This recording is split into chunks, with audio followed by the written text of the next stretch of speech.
నమస్తే, BTV 7 news కు స్వాగతం. నేను మీ సోని. వార్త వివరాలకు వెళ్తే, అనకాపల్లి జిల్లా నక్కపల్లి మండలం రాజయ్యపేట గ్రామం వద్ద బల్క్ డ్రగ్ పార్కు వ్యతిరేకంగా మత్స్యకారులు నిరసన తెలియజేస్తూ వంట వార్పు కార్యక్రమం నిర్వహించారు. రోడ్డుపై బైఠాయించి నిరసన తెలియజేశారు.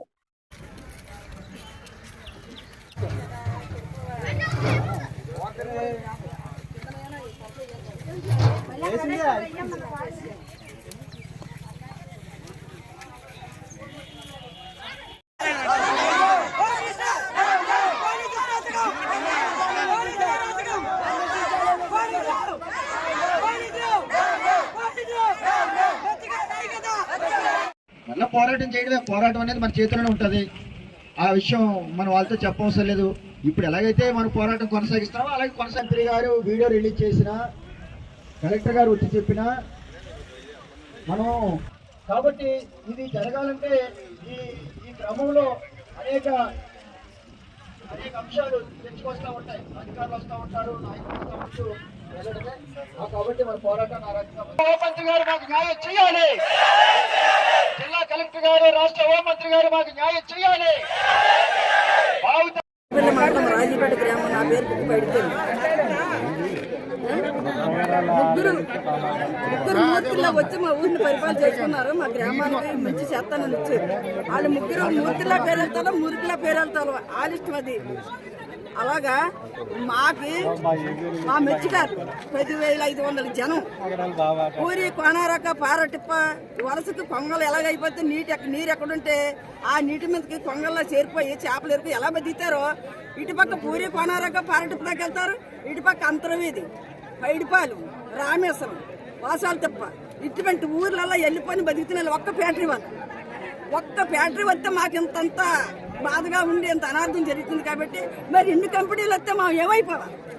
వాళ్ళకి డబ్బు కావాలి, మాకు కొడుకుకి కూడు కావాలి. వాళ్ళకి కావాల్సిన డబ్బు అయితే మాకు కొడుకు కూడు చాలు. మాకు ఏమవుతుంది రేపు రోజు మాకు కాదు. మేము కొవ్వొత్తినా ఇలా ఒక్క కంపెనీ వల్ల నీళ్ళు కారిపోతున్నాం. కొవ్వొత్తి ఎలాగైతే కాలితో కరిగిపోతున్నాం, మేము అలా కరిగిపోతున్నాం ఒక్క కంపెనీ వల్ల. మరి ఇన్ని కంపెనీలు వస్తే మేము ఏమైపోవాలి? మా పిల్లలు ఏమైపోవాలి? మా బోత భవిష్యత్తు ఏమైపోవాలి? రాజీపేట ప్రాంతంలో బల్క్ డ్రగ్స్ పార్క్ ఏర్పాటు చేయాలని ప్రభుత్వం నిర్ణయించిన క్షణం నుంచి రాజీపేట మత్స్యకారులు చుట్టూ ఉన్నటువంటి గ్రామాల ప్రజలందరూ కూడా పెద్ద ఎత్తున పోరాటం చేస్తూ ఉన్నారు. అయినప్పటికీ కూడా రాష్ట్ర ప్రభుత్వం మత్స్యకారుల యొక్క అభిప్రాయాలు కానీ మత్స్యకారుల యొక్క మనోభావాలు కానీ ఏమాత్రం దృష్టిలో పెట్టుకోకుండా ఇక్కడ చట్టాలను ఉల్లంఘించి పనులు చేపట్టారు.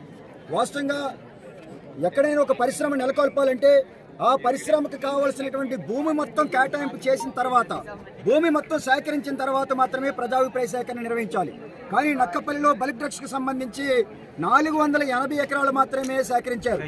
ఇంకా 816 ఎకరాలు సేకరించాలా. పెదతీనర్ల, చిన్నతీనర్ల, సిహెచ్ఎల్పురం, జానకీపేట, ఉపమాక, ఎన్నర్సాపురం, రాయవరం మండలంలో గుర్రాజపేటలో ఈ గ్రామాల్లో రైతులెవరు కూడా బల్క్ డ్రగ్స్ పార్క్కి భూములు ఇవ్వడానికి సిద్ధంగా లేరు. అయినప్పటికీ కూడా ప్రజాభిప్రాయ సేకరణ నిర్వహించారు. అదేవిధంగా భూములు కేటాయించిన తర్వాత, ప్రజాభిప్రాయ సేకరణ జరిగిన తర్వాత మాత్రమే నిర్మాణాలు ప్రారంభించాలి. ఇక్కడ భూములు కేటాయింపు జరగలేదు. అయినప్పటికీ కూడా రాజీపేట పరిసర ప్రాంతంలో సేకరించినటువంటి భూముల్లో పనులు ప్రారంభించారు. ఇది కూడా చట్ట ఉల్లంఘన. వెంటనే రాష్ట్ర ప్రభుత్వం దీనిపైన పునఃసమీక్షించాలని చెప్పేసి మేము కోరుతా ఉన్నాం. దీంతో పాటుగా ముఖ్యంగా కేంద్ర పర్యావరణ అటవీ మంత్రిత్వ శాఖ యొక్క అనుమతులు నేటికి కూడా లేవు. అయినప్పటికీ కూడా పనులు ప్రారంభించారు. అలాగే పనులు ప్రారంభించడానికి, నిర్మాణాలు ప్రారంభించడానికి రాష్ట్ర కాలుష్య నియంత్రణ మండలి యొక్క అనుమతి లేవు. అయినప్పుడు కూడా పనులు ప్రారంభించారు. ఇది చట్ట ఉల్లంఘన. అంతేకాదు కేంద్ర పర్యావరణ అటవీ మంత్రిత్వ శాఖ కొన్ని అమెండ్మెంట్ చేయడం జరిగింది చట్టంలో. విశాఖపట్నంలో ఉన్నటువంటి ఎల్జీ పాలిమర్స్ లో ప్రమాదం జరిగి ఎల్జీ పాలిమర్స్ ప్రక్కన ఉన్నటువంటి వెంకటాపురంలో 16 మంది అక్కడికక్కడే చనిపోయారు. వందలాది మంది ఆ ఫ్యూమ్స్ యొక్క, ఆ గాలి యొక్క తాకిడికి గురయ్యి ఆసుపత్రులు పాలవడం జరిగింది. ఈ సందర్భంగా కేంద్ర పర్యావరణ అటవీ మంత్రిత్వ శాఖ ఒక నిర్ణయం చేసింది. ఎక్కడైనా పరిశ్రమ నెలకొల్పితే ఆ గ్రామానికి సుమారుగా 1/2 కిలోమీటర్ దాటిన తర్వాత మాత్రమే నిర్మాణాలు చేపట్టాలని. కానీ ఈవేళ రాజీపేట పరిసర ప్రాంతంలో చూస్తే గ్రామానికి ఆనుకొని రోడ్లు, డ్రైన్లు, అడ్మిన్ బిల్డింగ్